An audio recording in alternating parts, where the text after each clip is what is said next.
नमस्ते दोस्तों, कैसे हैं आप सब। आई होप सब अच्छे होंगे और आज एक और नई वीडियो में आपका स्वागत है। मैं पूनम खत्री इस ओपन डिबेट प्लेटफॉर्म पे आपके विचार ज़रूर जानना चाहूँगी, तो आप कमेंट सेक्शन में ज़रूर लिखिए कि आपके किसी भी वीडियो में आप क्या सोचते हैं उस टॉपिक पे जो उस वीडियो में कवर किया गया है। तो आज हम बात कर रहे हैं जो मूवी एक रिलीज़ हुई जिसका नाम है सतलुज। अब जैसे इसका नाम सुनने में आता है तो ऐसा लगता है कि सतलुज मूवी के जो पंजाब और हरियाणा के बीच डिस्प्यूट है उसके ऊपर है शायद, लेकिन ऐसा नहीं था। सतलुज मूवी एक्चुअली इस मूवी के ना कई बार नाम बदले गए हैं। पंजाब 95 करके पहले इसका नाम था, फिर इसका नाम बदल दिया गया, फिर उसके बाद ये फाइनली जहाँ पर रुके ये सतलुज के ऊपर रुके। इसका मैं कारण पहले ही बता देती हूँ कि इसमें जो कैरेक्टर हैं, जो इसमें एक्टिविस्ट हैं जिनके ऊपर ये मूवी बन रही है फोकस करके, जो दिलजीत दोसांझ जी ने जिनका रोल किया है, उनको जो है लास्टली उनकी डेड बॉडी को सतलुज नदी में फेंक दिया जाता है, इसीलिए इस मूवी का नाम सतलुज रखा गया। अब ये जो मूवी है इसके अंदर कई सारे कैरेक्टर हैं जिनके बारे में बात करी जा सकती है, लेकिन इसमें before we say anything to anything यानी कंट्रोवर्सी किसी चीज़ के बारे में भी, तो दिलजीत दोसांझ की एक्टिंग के लिए हमें उन्हें जो है काफ़ी प्रेज करना पड़ेगा। मूवी एक दिन ही OTT प्लेटफॉर्म पे रही, उसको रिमूव कर दिया गया। उसका कारण भी मैं आपको बता दूंगी वो ऐसा क्यों किया गया। देखिए, जो एज एक्टर दिलजीत दोसांझ है उनका जो ऑब्जेक्शन है, देयर इज़ नो डाउट उनको बुरा लगेगा क्योंकि उनकी मूवी है, उनकी एक्टिंग बहुत अच्छी है, उन्होंने बहुत अच्छा प्ले किया है। मूवी बहुत डार्क है, यानी बहुत सीरियस इशू पे है। अगर आप देखने बैठेंगे तो आपको ऐसा लगेगा कि आप रियल फाइल को आप खोल के देख रहे हैं, हिस्ट्री को देख रहे हैं। लेकिन ये ध्यान रखिए कि हिस्ट्री के अंदर मैनिपुलेशंस होती हैं, तो हिस्ट्री के फैक्ट्स जब कोई मूवी में लाता है वो कितनी सही और कितनी गलत है ये जानना बहुत ज़रूरी होता है। हर चीज़ जो मूवी में डार्क तरीके से या बहुत सीरियस तरीके से दिखाई जाए ज़रूरी नहीं वो सच हो। किरदारों के नाम बदल दिए जाते हैं, स्टोरीज बदल दी जाती हैं और साथ ही साथ उनके फैक्ट्स भी जो हैं उनके अंदर छेड़छाड़ करी जा सकती है। एक ओवरऑल देखें तो ये जिसके ऊपर आधारित है वो मुद्दा बहुत ही सीरियस है, और ये भी जान लीजिए कि पंजाब एक बहुत ही डार्क हिस्ट्री रखता है। यानी पंजाब के लोगों ने जो भुगता है, जो झेला है, वो एक आम स्टेट की कहानी नहीं है। पंजाब बहुत ही सेंसिटिव स्टेट है। पहला ये बॉर्डर पे है। अगर आप 47 में याद करेंगे तो पार्टीशन हुआ है, इस स्टेट के अंदर बहुत ही ज़्यादा जो है वो जुल्म जो हुआ है, जो नरसंहार हुआ है, वो सब इसने झेला है। दूसरा, आगे देखेंगे तो आप देखेंगे यहाँ का यूथ जो है आज के समय में बहुत सारी चीज़ों से स्ट्रगल कर रहा है। यहाँ पर चाहे धार्मिक धर्म परिवर्तन की बात हो, या फिर ड्रग्स का इशू हो, या फिर निरंकुशता भरी बहुत सारी ऐसी गतिविधियां जो इस स्टेट को अनस्टेबल कर देती हैं। और खालिस्तान के मुद्दे पर तो ये स्टेट जो है सेपरेटिज्म से ग्रसित है, जो बहुत ही मुश्किल से 95 के बाद कंट्रोल में आया है। इसके लिए एक मुख्यमंत्री भी शहीद हुए, बहुत सारे पुलिस वाले मरे, बहुत सारे इनोसेंट लोग मरे, और इन इनोसेंट लोगों के पीछे छुपकर या इनमें मिलकर आतंकवादी मंसूबे रखने वाले लोग जो हैं वो इनोसेंट लोगों का फेस दिखाकर अपने आप को बचाते रहे। ऊपर से 1984 1984 में जब इंदिरा गांधी को मार दिया गया उनके 2 सिख गार्डों की वजह से, उसके बाद अनस्टेबिलिटी और थ्रेटनिंग जो सिचुएशन पंजाब में बनी वो इसके डार्क एरा का हिस्सा है। 84 के दंगे सबको याद हैं, दिल्ली में हुए थे, लेकिन उससे भी ज़्यादा जो बदला जो पंजाब के अंदर हुआ वो भी देखने लायक है। उसके लिए भी ये मूवी एड्रेस करती है, लेकिन वो थोड़ा सा पार्ट है। बाकी बाद के पार्ट में जो इसका 95 तक का हिस्सा है वो बहुत ही ज़रूरी है, क्योंकि पंजाब एक समय पे आतंकवाद से ग्रसित हो गया था। पंजाब के अंदर सब चीज़ें नॉर्मल नहीं थी, उसको नॉर्मलाइज करने के लिए सेंट्रल गवर्नमेंट, अब चाहे इसमें देखिए ये फैक्ट तो आप जानते हैं, सेंट्रल गवर्नमेंट में उस समय पे कांग्रेस की सरकार थी। बाद में 95 के समय में भी आप देखेंगे तो वहाँ पर जो है वो अलग अलग सरकारें रही हैं, कुछ जो हैं वो कोलिशन गवर्नमेंट थी, गठबंधन की सरकारें थी, और ज़्यादातर समय में कांग्रेस की सरकार रही। तो उस समय पे सेंट्रल गवर्नमेंट को एक्शंस लेने पड़े, ऐसे ऑर्डर्स देने पड़े जिनकी वजह से वहाँ पर बहुत ज़्यादा डिस्टर्बेंस हुई, क्योंकि आम लोगों के को आगे की तरफ शील्ड बना के वहाँ पर आतंकी गतिविधियाँ हो रही थी।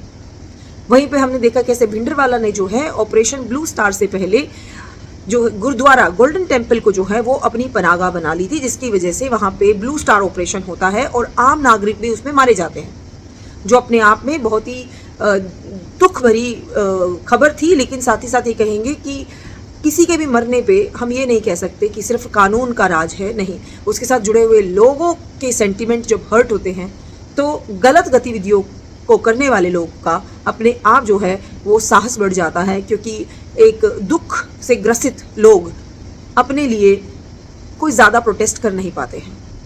यही जो है कमज़ोरी बना था पंजाब की। इसी वजह से यहाँ आतंकवाद और ड्रग्स और इलीगल वेपन्स बहुत ज़्यादा स्प्रेड हो गए थे। 95 वाली ये मूवी जो है ये एक एक्टिविस्ट के ऊपर है। इस मूवी में जसवंत सिंह खालरा जो कि एक ह्यूमन राइट्स एक्टिविस्ट थे, उनकी रोल में आपको दलजीत दोसांझ जी नजर आते हैं। अब उनके किरदार को दलजीत दोसांझ जी ने बहुत ही अच्छा निभाया है, लेकिन अब ध्यान रखिए जो डायरेक्टर है वो एक्टिंग करवा रहा है, उनको जिम्मेदारी होती है कि वो सारे पहलू दिखाए। लेकिन खालरा के आपने ह्यूमन एक्टिविस्ट होने के तो सारी चीज़ें देखी, लेकिन उनका ये आपने नहीं देखा कि उनका माइंडसेट जो है वो खालिस्तान सपोर्टर थे। वो साथ ही साथ जो है पंजाब को अलग करने के मंसूबे रखने वाले लोगों को ये सपोर्ट करते थे, और भिंडरवाला को भी ये एक संत मानते थे, जिसकी वजह से आप देख सकते हैं कि खालरा का ये वाला जो साइड है ये मूवी में नहीं दिखाया गया। इस वजह से इस मूवी में एक तरफ का संकीर्ण सोच या एक तरफ की प्रोपेगेंडा मूवी होने का ब्लेम दिया जा रहा है, क्योंकि अगर जो ह्यूमन एक्टिविस्ट है उनका दूसरा चेहरा जहां पर वो खालिस्तान को सपोर्ट करते हैं, भिंडरवाला को सपोर्ट करते हैं और पंजाब को अलग, भारत से अलग करने की सोच को सपोर्ट करते हैं, तो शायद आप इतने सीरियसली इस मूवी को लेके इतनी बड़ी कंट्रोवर्सी नहीं भी देखते। ये कंट्रोवर्सी बनती ही नहीं, क्योंकि इस मूवी को जब नॉर्मल रिलीज के लिए बोला गया था तो इसके अंदर 127 कट बताए गए थे। सिनेमा हॉल में रिलीज करने से पहले इसके ऊपर कहा गया था कि इसके अंदर 127 जो है वो कट करिए, क्योंकि ये ऑब्जेक्शनेबल है। ये भारत के अंदर जो इतनी मुश्किल से पंजाब में आतंकवाद और इन सब गतिविधियों को रोकने में जो भारत सरकार ने प्रयास लगाए हैं, 20-30 साल जो हैं, ना सिर्फ फोर्सेस बल्कि वहाँ के आम लोगों ने भी अपनी जानें दी हैं, उसका अध्याय दोबारा शुरू ना हो जाए इसकी भी हमेशा चांस बने रहते हैं। तो इनका ये चेहरा छुपा दिया गया। बाकी नो डाउट ये ह्यूमन एक्टिविस्ट के तौर पे इन्होंने बहुत ही बड़े एक हत्याओं का राज जो है वो खोला था, लेकिन इस मूवी में कुछ चीज़ें दिखाई गई और बहुत सारी चीज़ें छुपा ली गई। आज मैं इस वीडियो में आपको वो छुपी हुई चीज़ें भी बताने वाली हूँ, शायद जिसके कारण ये मूवी जो है वो बायस बन गई है। जो चीज़ रियल है वो ये है कि खालरा ने जो है ये पर्दाफाश किया था कि by the name of terrorist, by the name of any illegal activity, Punjab में पंजाब पुलिस के द्वारा जो है वो इनोसेंट लोगों को भी उठाया गया है और उनको अपनी मनमानी तरीके से कस्टडी में रखा गया, उनको टॉर्चर किया गया, उनको मार दिया गया, क्योंकि म्यूनिसिपल कॉरपोरेशन के रिकॉर्ड और मिसिंग लोगों की मिलान करके, उस डाटा को चेक करके उन्होंने ये इन्वेस्टिगेट किया तो पता लगा कि जो चिताएं जो जलाई गई उसमें 1-1, 2-2, 3-3 लोग भी जो हैं एक साथ उसमें जला दिए गए। अब ये चीज़ें सस्पिशियस थी और इन्होंने ये बात सिर्फ बोली नहीं, इसको प्रूव भी किया और कोर्ट के अंदर ये प्रूव भी हुआ। यहाँ तक ये बात सच बताती है, यहाँ तक ये बात, इनके फैक्ट्स जो हैं वो क्रॉस चेक हो जाते हैं। लेकिन इन्होंने जो चीज़ छुपाई, अब इनके किरदार के अंदर क्या कमी रही वो बता देती हूँ मैं आपको। इन्होंने इसमें खालरा का जो है ये तो बता दिया कि उन्होंने एक्टिविस्ट के तौर पे क्या काम किया, लेकिन ये नहीं बताया कि पुलिस के जब भी कार्रवाई करती थी उनको भी एनकाउंटर का सामना करना पड़ता था। एनकाउंटर का सामना सिर्फ ये नहीं है कि सिर्फ जाके पुलिस ने मार दिया, गोली चलाई, ये एक तरफा गोलीबारी नहीं होती थी। आम लोगों के बीच में जो आतंकवादी होते थे वो शक्ल से थोड़ी ना पता लगता है, उनके चेहरे पे नहीं लिखा होता है, और वो इनोसेंट फेसेस जो हैं वो वापस से पुलिस पे गोली चलाते थे।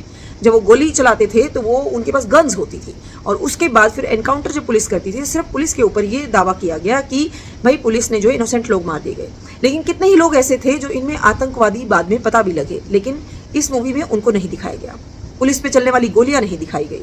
साथ ही साथ ये जो एनकाउंटर में मारे जाते थे लोग, जो सिख तो है ही, सिखों को भी पंजाब है तो सिखों के ऊपर ये मूवी है, तो इसमें जो मृत शरीर होते थे उनको बहुत सारे पेरेंट्स जो हैं वो क्लेम भी नहीं करते थे, क्योंकि उनका बच्चा जो है वो इलीगल एक्टिविटीज़ में है, टेररिस्ट उसमें है, तो वो अपने आप को इससे दूर कर लेते थे। इसीलिए कई बार बेनामी डेड बॉडीज़ जो हैं पुलिस के जिम्मे आती थी कि उनको जलाया जाए।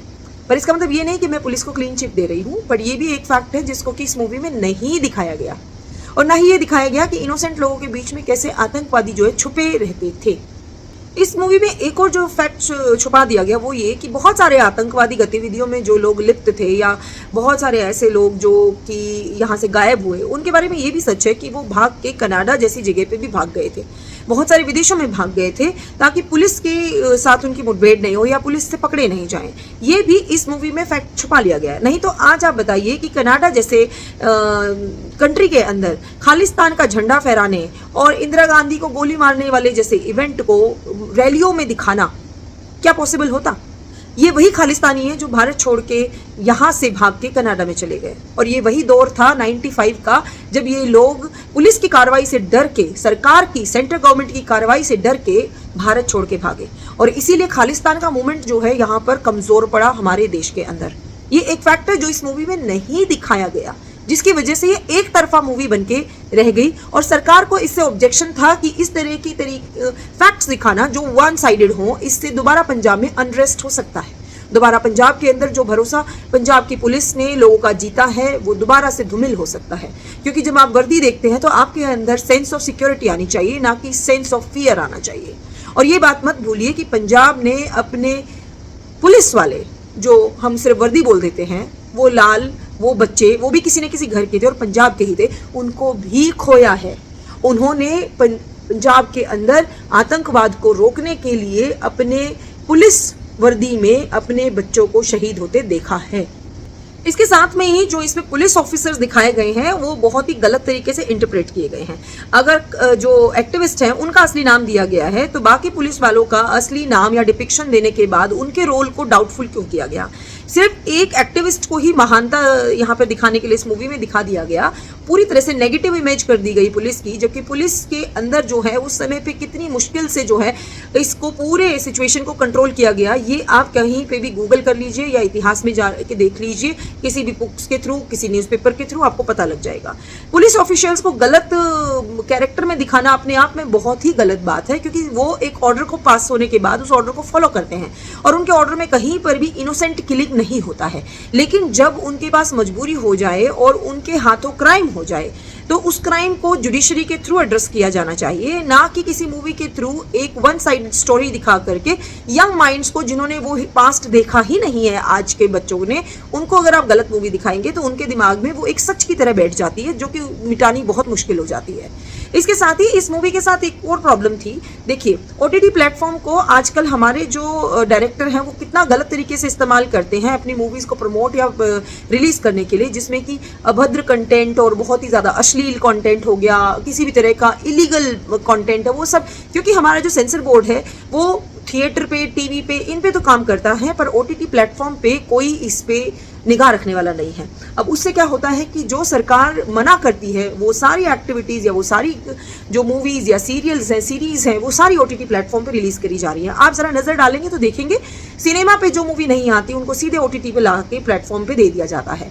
और ये ओटीटी प्लेटफॉर्म जो है बहुत बार हमारी फैमिली रिलेटेड कंटेंट को अश्लील या फिर बहुत ही गलत तरीके से रिप्रेजेंट कर देते हैं। अभी एक दिन के अंदर अंदर ये मूवी हटा दी गई, क्योंकि इसको गवर्नमेंट ने जो इंस्ट्रक्शन दिए उसको पूरा किए बिना इस मूवी मेकर ने जो है, जिसकी भी मूवी है, उसे शॉर्टकट अपनाया और ओटीटी प्लेटफॉर्म पे लॉन्च कर दिया। अब ये ज़रूर है कि इसकी बहुत सारी पायरेटेड कॉपीज़ जो हैं वो आपको शायद सोशल मीडिया पे मिल जाएंगी, लेकिन गवर्नमेंट नॉर्म्स के हिसाब से अगर कोई इसको डालता है तो वो इलीगल ही माना जाएगा। और इसके अंदर रीज़न जो यही बोला गया है कि भाई ये अंडर प्रोग्रेस है और कुछ टेक्निकल इश्यूज़ हैं, तो ये रीज़न दिया जाएगा। क्योंकि ओटीटी पे आने वाला प्लेटफॉर्म जो है वो सेंसर बोर्ड से बाहर है, तो इसका मतलब है कि ये गवर्नमेंट के नॉर्म्स से बचने का एक तरीका माना जाता है। लेकिन गवर्नमेंट, देखिए, किसी देश के अंदर आप रहते हैं, अब भारत सरकार जो है वो पहले की भारत सरकार नहीं है। आज की सरकार जो है वो नॉर्म्स भी डिसाइड करेगी और हमारा देश है तो हमारे देश के अकॉर्डिंग चलना पड़ेगा। ये बात सच है, क्योंकि हमारे देश में बहुत ही मुश्किल से जम्मू एंड कश्मीर का जो है मैटर सॉल्व हुआ है, अभी वो विकास की राह पे है। वेस्ट बंगाल के अंदर देखिए किस तरह से इन्फिल्ट्रेशन हुआ, किस तरह से रिफ्यूजीज हैं उसमें, किस तरह से करोड़ों बांग्लादेशी घुसे हुए हैं। इसी तरीके से हमारा जो पंजाब है वो भी पाकिस्तान के बॉर्डर से मिलता है और पाकिस्तान हर उस ताक में बैठा होता है कि कैसे भी करके पंजाब में डिस्टर्बेंस हो और यहाँ पर जो है वो इन्फिल्ट्रेशन किया जा सके और आतंकवादी गतिविधियाँ करी जा सके। पहले भी आपने पीछे भी इतिहास में जाएंगे तो आपको इस तरह की गतिविधियाँ पाकिस्तान के द्वारा करी हुई मिल जाएंगी। और ऊपर से हमारे इस स्टेट के अंदर, जैसे मैं बता चुकी हूँ, खालिस्तान भी एक ऐसा मूवमेंट है जिसके साथ हमें दो हाथ होना पड़ता है। और ये दो हाथ करने के लिए कोई फिल्म मेकर या कोई एक्टर नहीं जाता है, हमारी पुलिस फोर्सेस और आर्मी जाती है।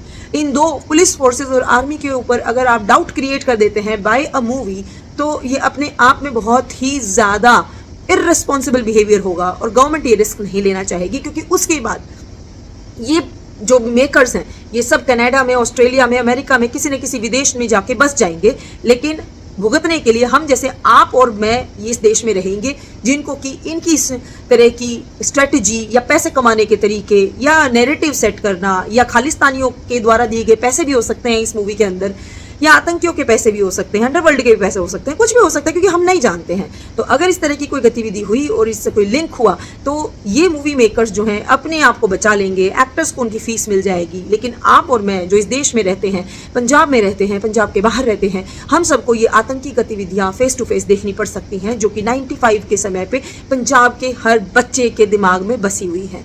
आप जाके पंजाब में किसी भी व्यक्ति को जो 95 में जिसके अंदर समझ थी, उन्होंने ज़रूर देखा होगा कि कैसे हज़ारों लोग जो हैं उनके घरों के आसपास या घर के अंदर या किसी अपने को उन्होंने खोया होगा।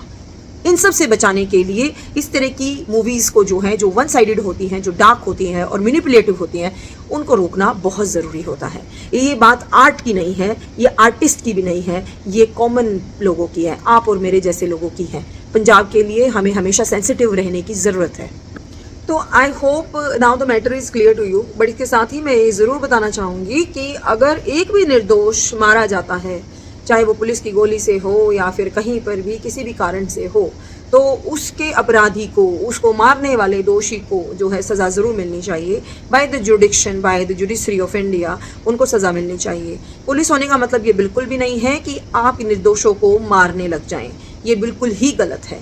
लेकिन ये भी समझिए कि यहाँ पर पुलिस ऑफिसर्स अपनी जान लेके हथेली पे चलते हैं, साथ ही साथ जो छोटे फौजी हैं या फिर जो छोटे फौजी इन द सेंस कम उम्र के जो नौजवान हैं जिन्होंने पुलिस ज्वाइन करी या आर्मी ज्वाइन करी, अब पुलिस की बात कर रहे हैं तो पुलिस की हर वर्दी के पीछे एक इंसान है और वो भी किसी न किसी का बच्चा है। तो आप अगर सेंसिटिव किसी आम आदमी के, आम नागरिक के मरने पे होते हैं तो please be sensitive with the वर्दी में किसी की अगर जान जाती है, कोई अगर आतंकवादियों से भिड़ते हुए, इलीगल एक्टिविटीज़ को रोकते हुए आपकी सिक्योरिटी के लिए अपनी जान देता है, तो उसके लिए भी उतना ही सेंसिटिव बनिए। क्योंकि हम जनरली ऐसे सोच लेते हैं कि वर्दी है तो करप्ट है, वर्दी है तो अपनी पावर का मिसयूज़ कर रहा है। ऐसा नहीं होता है। मिसयूज़ करने वाले डेफिनेटली मिसयूज़ करते हैं और उनके खिलाफ एक्शन होना चाहिए, लेकिन हर किसी को एक ही नज़र से मत देखिए। अगर आप ये मानते हैं कि हर कोई जो है वो आतंकवादी नहीं होता और निर्दोष भी होते हैं, तो हर एक पुलिस वाला जो है वो ख़राब नहीं होता, ये भी मान के चलिए। क्योंकि आप दोष ढूंढेंगे तो फिर ये तो क्लैशेस वाला काम हो जाएगा। क्योंकि पुलिस की जिम्मेदारी सिर्फ एक व्यक्ति को सेफ रखना नहीं है, पूरी सोसाइटी, पूरे स्टेट, पूरे कंट्री में अपनी ड्यूटी परफॉर्म करते हुए हम सबको वो सिक्योरिटी प्रोवाइड करते हैं और हमें अपने अधिकारों के लिए जागरूक होना चाहिए। तभी हम अपने किसी भी अधिकार को सेव करेंगे और अपनी लाइफ को सेव करेंगे। और किसी भी वर्दी वाले के अंदर अगर उस अपने कानून, अपनी वर्दी का गलत इस्तेमाल करता है तो उसको भी हम डील कर पाएंगे। और judiciary is the best way जहाँ पर आप अपने लिए जस्टिस सीख कर सकते हैं। इसके साथ ही आप मुझे ज़रूर बताइए कमेंट सेक्शन में कि क्या आपने ये सतलुज मूवी देखी, अगर देखी तो आपका क्या कहना है, आपको कैसी लगी, और अगर नहीं देखी तो आपको क्या लगता है कि ये OTT प्लेटफॉर्म पे गवर्नमेंट की नज़र बचा के, गवर्नमेंट से छुप के रिलीज़ करना क्या सही है? क्या आपको नहीं लगता कि ये मेन स्ट्रीम में आके रिलीज़ करनी चाहिए विद द कट्स, जो कि जैसे अगर धुरंधर मूवी भी रिलीज़ हुई तो उसमें भी जितने कट बोले गए उतने कट किए डायरेक्टर ने, उसके बाद वो सिनेमा हॉल में आई। इसी तरीके से क्या आपको नहीं लगता कि सतलुज के डायरेक्टर को भी जो है जितने कट बोले उतने कट लगा करके और गवर्नमेंट से एक अंडरस्टैंडिंग बना के फिर इसको सिनेमा हॉल में रिलीज़ करना चाहिए, ना कि इस तरह से चोरी छुपे OTT प्लेटफॉर्म पे शॉर्टकट के तरीके से अपना मैनिपुलेटिव डाटा प्रेजेंट करना चाहिए। मैनिपुलेटिव इसलिए क्योंकि अगर आप सही हैं और आपने बिल्कुल सच्ची मूवी बनाई है तो आप जो है वो सिनेमा हॉल पे आएंगे, ना कि चोरी छुपे जाके एकदम से OTT प्लेटफॉर्म पे ज़बरदस्ती रिलीज़ करेंगे। हाँ, इंटरनेशनल प्लेटफॉर्म जो है उसके ऊपर ये अभी भी प्रेजेंट है, लोग जो देखना चाहते हैं इंटरनेशनली वो देख भी रहे हैं। लेकिन मैनिपुलेटिव डाटा अगर आप देखेंगे तो जो यंग माइंड है जिसने उस हिस्ट्री को कभी विटनेस नहीं किया, वो हमेशा उससे गलत सीख ले लेगा। इसके हायर चांसेस रहेंगे क्योंकि ये बहुत ही डार्क मूवी है, रियलिटी जैसी लगती है, तो हमें लगता है कि हम रियल वर्ल्ड ही देख रहे हैं। That's it for in this video, और मिलती हूँ आपसे अगले वीडियो में विद अनदर वन टॉपिक। तब तक के लिए नमस्कार, धन्यवाद, और चैनल सब्सक्राइब कर लीजिएगा, वीडियो शेयर कर दीजिएगा, और अगर आपको अच्छे लगे तो लाइक कर दीजिएगा। मिलती हूँ आपसे अगले वीडियो में। भारत माता की